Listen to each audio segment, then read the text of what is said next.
Hello दोस्तों, क्या हाल हैं? आज है 12 अक्टूबर 2025, दिन रविवार, हिंदी तिथि। आइए बात करते हैं आज के मुख्य समाचार में। देश भर की तमाम मुख्य खबरों पर नजर डालते हैं। उपराष्ट्रपति का बिहार दौरा। उपराष्ट्रपति सीपी राधाकृष्णन ने बिहार के 1 दिवसीय दौरे की घोषणा की है। इस दौरान वे राज्य के विभिन्न विकास कार्यों की समीक्षा करेंगे। उनके दौरे से राज्य में राजनीतिक हलचल बढ़ने की संभावना है। ये दौरा आगामी विधानसभा चुनाव के मद्देनजर महत्वपूर्ण माना जा रहा है। मुथूट ग्रुप के एमडी से ईडी की पूछताछ। केरल स्थित मुथूट ग्रुप के प्रबंध निदेशक जॉर्ज अलेक्जेंडर मुथूट से प्रवर्तन निदेशालय यानी ईडी ने मनी लॉन्ड्रिंग मामले में पूछताछ की है। ये पूछताछ कंपनी के वित्तीय लेन देन की जांच के तहत की गई। मुथूट ग्रुप के खिलाफ जांच में कई महत्वपूर्ण दस्तावेजों का खुलासा हुआ है। कंपनी के अधिकारियों ने पूछताछ को सहयोगात्मक बताया है।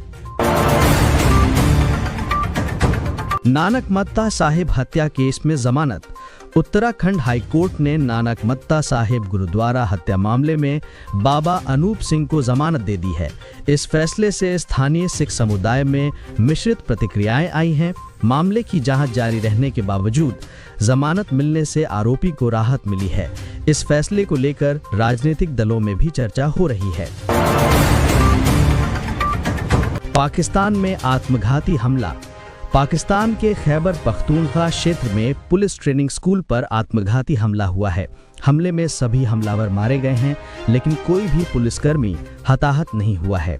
स्थानीय प्रशासन ने हमले की जांच शुरू कर दी है। इस घटना से क्षेत्र में सुरक्षा को लेकर सवाल उठने लगे हैं।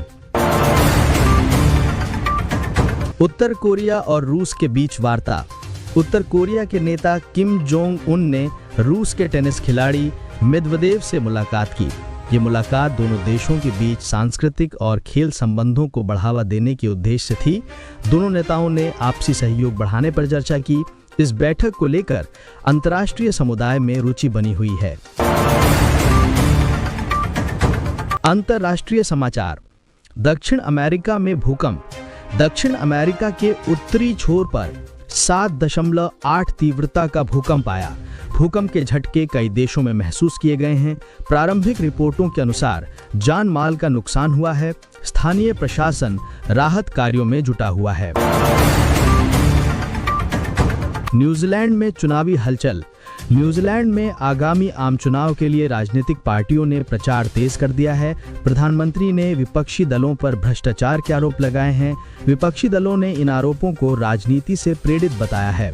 चुनाव परिणामों को लेकर मतदाता उत्साहित हैं। ब्रिटेन में जलवायु परिवर्तन पर सम्मेलन। ब्रिटेन में जलवायु परिवर्तन पर अंतर्राष्ट्रीय सम्मेलन आयोजित किया गया। विश्व के कई देशों के प्रतिनिधियों ने इसमें भाग लिया। सम्मेलन में कार्बन उत्सर्जन कम करने के उपायों पर चर्चा हुई। ब्रिटेन में सम्मेलन की मेजबानी की सराहना की गई। अमेरिका में बेरोजगारी दर में गिरावट। अमेरिका में बेरोजगारी दर में गिरावट आई है, जो आर्थिक सुधार का संकेत है। विश्लेषकों के अनुसार ये गिरावट रोजगार सृजन की दिशा में सकारात्मक कदम है। सरकार ने इस सुधार को अपनी नीतियों का परिणाम बताया है। हालांकि कुछ क्षेत्रों में बेरोजगारी दर अभी भी उच्च बनी हुई है। चीन में आर्थिक मंदी के संकेत। चीन में आर्थिक मंदी के संकेत मिल रहे हैं, जिससे वैश्विक बाजार में चिंता बढ़ी है। विश्लेषकों का मानना है कि ये मंदी निर्यात में कमी और घरेलू मांग में गिरावट के कारण हो रही है। चीन सरकार ने आर्थिक सुधार के उपायों की घोषणा की है। हालांकि विशेषज्ञों का कहना है कि सुधारों के प्रभाव को देखने में समय लगेगा। मनोरंजन और खेल। ओटीटी प्लेटफॉर्म पर नई फिल्में और सीरीज। इस सप्ताह भारतीय भाषाओं में कई नए फिल्में और सीरीज ओटीटी प्लेटफॉर्म पर रिलीज हुई हैं। इनमें द नाइना मर्डर केस और मिराई जैसी प्रमुख रिलीज शामिल हैं। दर्शकों को इन नई प्रस्तुतियों का बेसब्री से इंतजार है। विशेषज्ञों का मानना है कि ये रिलीज भारतीय डिजिटल मनोरंजन उद्योग को नई दिशा दे सकती हैं। क्रिकेट। भारत बनाम ऑस्ट्रेलिया मैच। भारत और ऑस्ट्रेलिया के बीच आगामी क्रिकेट मैच को लेकर उत्साह बढ़ गया है। दोनों टीमों के खिलाड़ी अभ्यास सत्र में जुटे हुए हैं। विशेषज्ञों का कहना है कि ये मैच रोमांचक होगा। प्रशंसकों को दोनों टीमों के प्रदर्शन का इंतजार है। फुटबॉल, इंग्लिश प्रीमियर लीग की तैयारियां। इंग्लिश प्रीमियर लीग के आगामी सत्र के लिए टीमों ने अपनी तैयारियां शुरू कर दी हैं। कोच और खिलाड़ी रणनीतियों पर विचार कर रहे हैं। प्रशंसकों को नए सत्र के रोमांच का इंतजार है। विशेषज्ञों का कहना है कि ये सत्र प्रतिस्पर्धी होगा। बैडमिंटन, भारतीय खिलाड़ी की सफलता। भारतीय बैडमिंटन खिलाड़ी ने अंतर्राष्ट्रीय टूर्नामेंट में स्वर्ण पदक जीता है। ये जीत भारतीय बैडमिंटन के लिए एक महत्वपूर्ण मील का पत्थर है।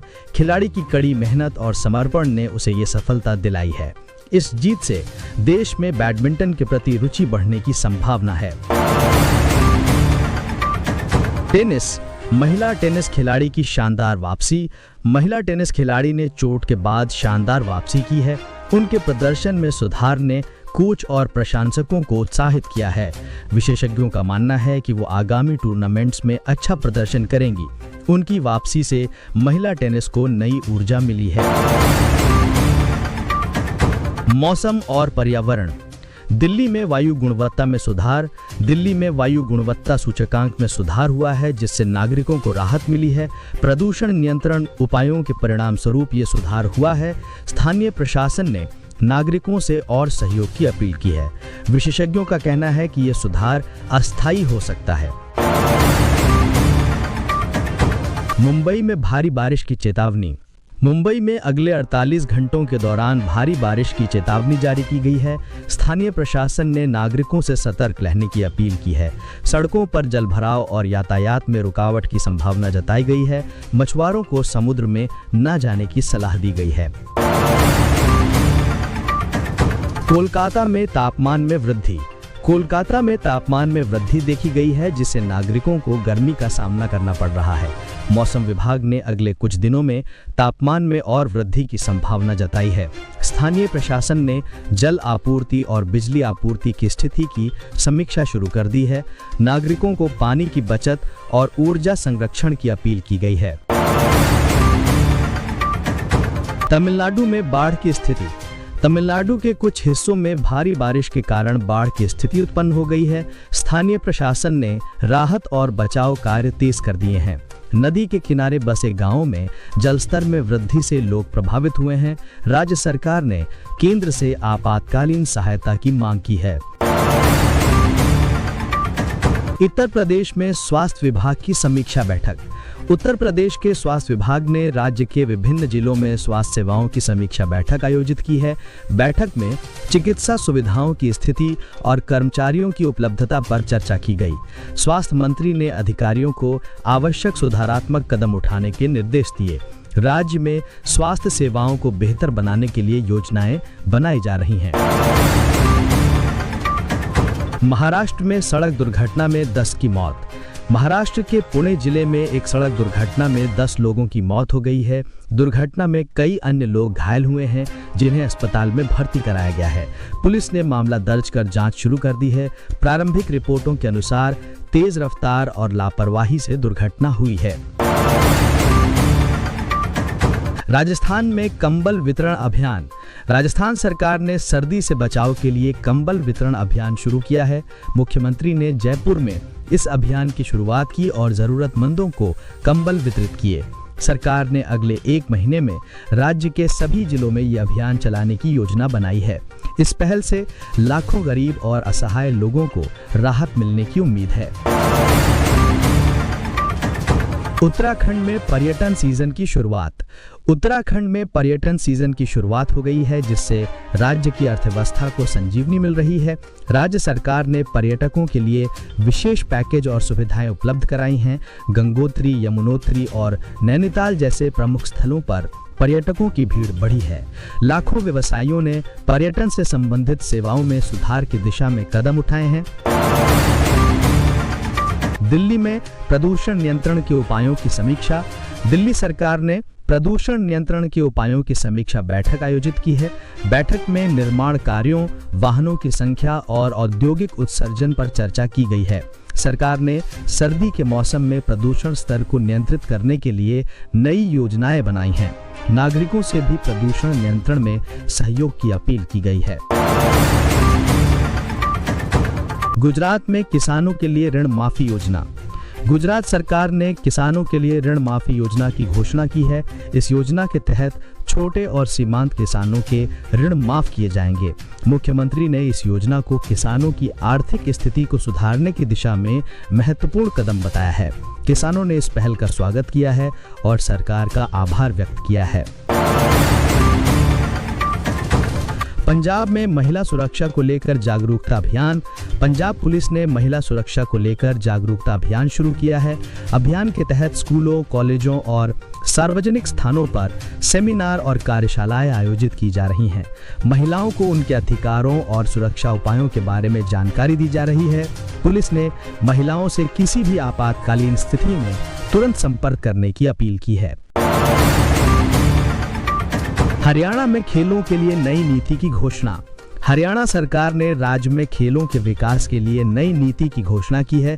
नई नीति में खिलाड़ियों को प्रोत्साहन देने, प्रशिक्षण सुविधाओं में सुधार और प्रतियोगिताओं के आयोजन पर जोर दिया गया है। मुख्यमंत्री ने इस नीति को राज्य में खेलों को बढ़ावा देने की दिशा में महत्वपूर्ण कदम बताया है। खिलाड़ी और कोच ने इस पहल का स्वागत किया है। उत्तर प्रदेश में महिला उद्यमिता को बढ़ावा। उत्तर प्रदेश सरकार ने महिला उद्यमिता को बढ़ावा देने के लिए नई योजना की शुरुआत की है। इस योजना के तहत महिलाओं को व्यवसाय शुरू करने के लिए वित्तीय सहायता और प्रशिक्षण प्रदान किया जाएगा। राज्य सरकार ने महिला सशक्तिकरण को अपनी प्राथमिकता में रखा है।